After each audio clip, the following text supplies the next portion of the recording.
पहले हज कोटा कम होने की वजह से कितनी मारामारी होती थी, उसमें भी रिश्वतखोरी चलती थी और ज्यादातर रसूखदार लोग ही हज जाने का मौका पाते थे। नमस्कार दोस्तों, आप सभी जानते हैं कि जिस तरीके से लोकसभा चुनावों के अंदर रैलियों का दौर बढ़ रहा है, जिस तरीके से रैलियां की जा रही हैं, उसमें नेता कब क्या बात कह दे इसका पता किसी को भी नहीं होता। जिस तरीके से लोकसभा चुनावों की शुरुआत होने से पहले से ही कांग्रेस इस बात पर बहुत ज्यादा जोर दे रही है कि बहुत ज्यादा जोर दे रही थी कि किस तरीके से ये भारत का आखिरी चुनाव हो सकता है।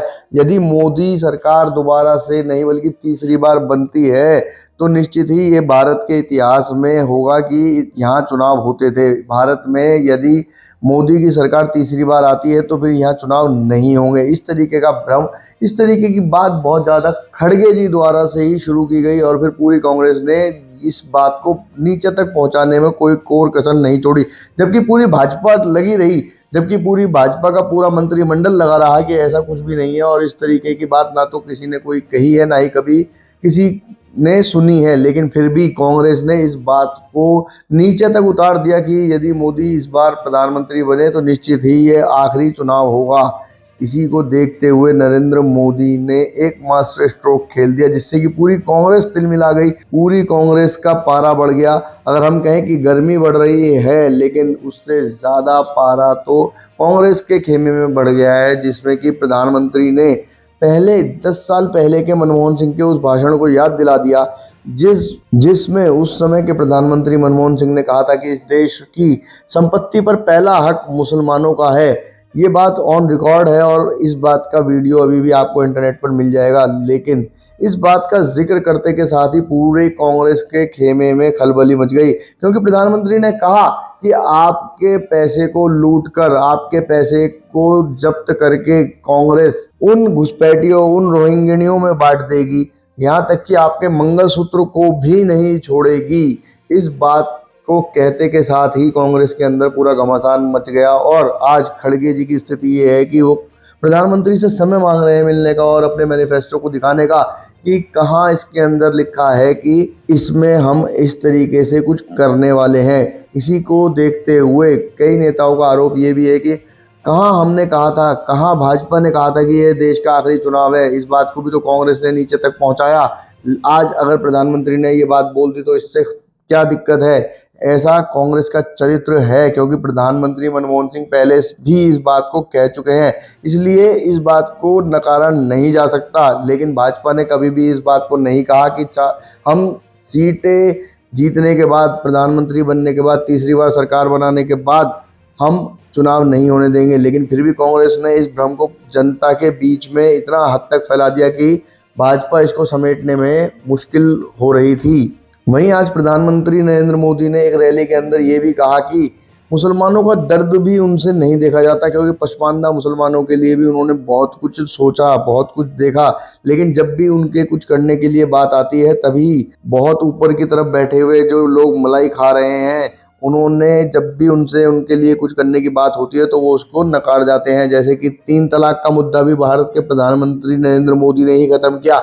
उन्होंने कहा कि जिस तरीके से उन्होंने क्राउन प्रिंस से भी बात करके हज करने वालों की भी संख्या बढ़ाने में बहुत मदद की है और वहां पर रहने में भी कोई दिक्कत ना हो, वीजा के नियमों में भी कोई ज़्यादा भारी परेशानी ना हो, इसके लिए भी उन्होंने काम किया है। तो इस तरीके से नरेंद्र मोदी ने बता दिया कि वो मुसलमानों के विरोध में नहीं है, मुसलमानों के लिए वो काम कर रहे हैं। जिस तरीके से 3 तलाक के मुद्दे पर उन्होंने काम किया, हज कमेटी के लिए काम किया, लेकिन उनका विरोध उन व्यक्तियों से है जो भारत को कहीं ना कहीं नुकसान पहुंचाने के लिए काम कर रहे हैं। वहीं हम आपको बता दें कि भारतीय जनता पार्टी के जो आज के समय में सोशल मीडिया और टीवी पर जो भी ऐड चल रहे हैं उसमें एक शब्द का प्रयोग, एक लाइन का प्रयोग भारतीय जनता पार्टी के माध्यम से बहुत ज़्यादा किया गया है कि ये तो अभी ट्रेलर है। इसका मतलब यही है कि भाजपा के प्रधानमंत्री पद के उम्मीदवार नरेंद्र मोदी हमेशा इस बात पर जोर देते हैं, हमेशा इस बात को कहते हैं कि जो भी अभी तक हुआ है ये केवल एक ट्रेलर है। जितना भी विकास आप देख रहे हैं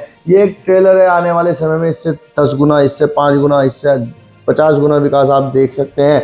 वहीं इसी पर सुप्रिया श्रीनेत का भी एक बयान एक ट्विटर पर अभी उन्होंने एक पोस्ट किया, एक्स पर एक पोस्ट किया, जिसमें कि उन्होंने बताया है कि मोदी लगातार हमारे मैनिफेस्टो को लेकर झूठ बोल रहे हैं। पहले मुस्लिम लीग की छाप बता रहे थे, जब वो नहीं चिपका तो अब दूसरा जुमला बोलना शुरू कर दिया कि कांग्रेस लोगों की संपत्ति और पैसा लेकर बांट देगी।